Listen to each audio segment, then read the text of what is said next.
Assalamualaikum, magandang umaga Sisi. Ngayon ay nag-ano kami ng breakfast kasi aalis kami mamaya. Bibili kami ng tela. Ayan. So, ayun nga mga Sisi, ay nandito na kami sa labas. Ito po yung isa sa mga lugar din na malapit lang din sa amin. Papunta kami ng city mga sisi ay aabot ng 1 oras talaga. Doon kami bibili ng mga tela para sa aking mga order. Kasi mayroon pong mga order na gown ng mga 6 na pieces na gown, no? Order ito ng ating customer. Dito kasi sa Pakistan, ang ating mga OFW ay mayroon po talaga silang mga day off. Oo. Tapos, pag nagbe-birthday sila ay nagagadiring ang ating mga OFW. May isa sa kanila na may birthday kaya may theme. Oo, napakasaya. So may theme no na kulay na dark green tapos kailangan talaga ng mga formal dresses. So ang ating mga kababayan na OFW ay nag-contact sa akin para mag-order ng 6 na gown para sa 6 na babae. At ito, huminto muna kami kasi parang gusto ni Mr. kasi yung corn ba. Oo, inano lang siya, parang ginigrilled lang sa buhangin yung anang mais. Ganyan sila magluto dito ng mais. Tapos huminto kami dito sa parang simpak no, yung gusto ko kasing bumili na sarili kong simpak. Pagkatapos naman ay dumating na kami dito sa aking bibilhan ng mga tela. Sa lugar na ito ay napakaraming mga variety na kailangan mabibili mo gaya ng mga sapatos, mga accessories, yung mga jewelry, mga ganun ba. Tapos mga damit at mga tela. Mga tela talaga mga sisi is karamihan, ang dami-dami dito. So, ito mga sisi yung sa loob ng parang divisoria nila, no? Ang mga Pakistani kasi is napakahilig nila ng mga kunding-kunding. Ibig sabihin yung mga accessories. O hindi kumpleto yung kasalan kapag ang mga guests ay hindi bumibili ng mga ginto kahit hindi man ito totoo. Para palamuti ito sa mga katawan nila. Mahilig po talaga sila sa mga ganyan, mga sisi. Tapos bago po talaga ang kanilang mga gamit. Kaya ang dami-daming tao kasi ang iba kasi sa season na ng kasal kaya ang mga tao dito ay bumibili. Kami naman ay hinahanap namin yung tilahan ng suki namin.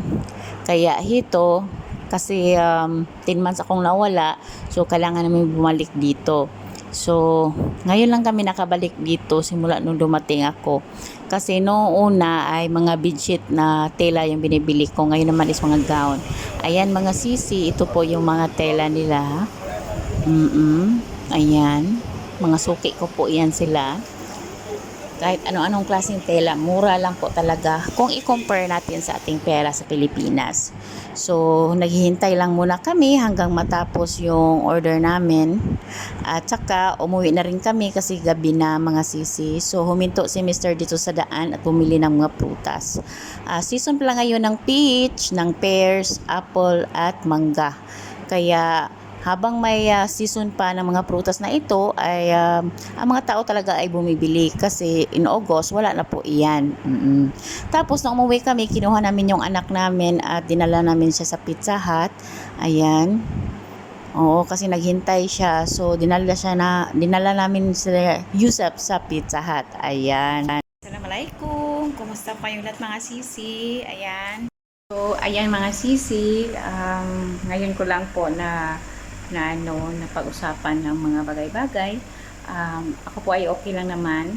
Tapos, medyo busy din. Marami pa akong order ng mga gown. So, mga kabayan natin ay dito sa Pakistan ay okay lang din naman. Alam niyo po kasi mga nagdaang mga buwan ay medyo nagkagulo dito sa Pakistan at yung sa India, no? So, while nandun ako sa Pilipinas, of course, nag-alala din ako mga sisi. Pero, ngayon naman, nakikita ko is normal na naman ang mga nangyayari dito sa Pakistan. Ang mga tao ay namumuhay na normal. Wala naman akong narinig ng mga gulo-gulo. Kaya, okay lang din. Kasi marami akong mga talaga naririnig doon sa atin na parang katapusan na ng mundo kasi nga ay nag-war na baka mag World War 3 na daw sabi nila. So Hindi naman pwede hindi ko balikan yung anak kong lalaki dito sa Pakistan, mga sisi. Maliit pa eh. So, kailangan ko talagang bumalik dito sa Pakistan.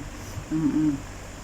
Tapos, yung isang anak ko naman ay nasa Pilipinas. Ngayon po ay nag-aaral siya ng maayos. So, okay lang naman din. Dito po sa lugar namin ay sa ngayon po ay medyo umuulan-ulan araw-araw. Kagabi, shout out pala sa mayroon akong nakita na Pilipina. Galing po siya ng Thailand. Nagbakasyon po siya dito until September.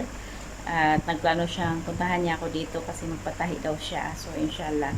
Ibang mga kabayan natin ay nagpapagawa talaga sa mga gown kasi yung mga ano nila is may theme, no? So, ito yung mga damit na mga gusto nilang design.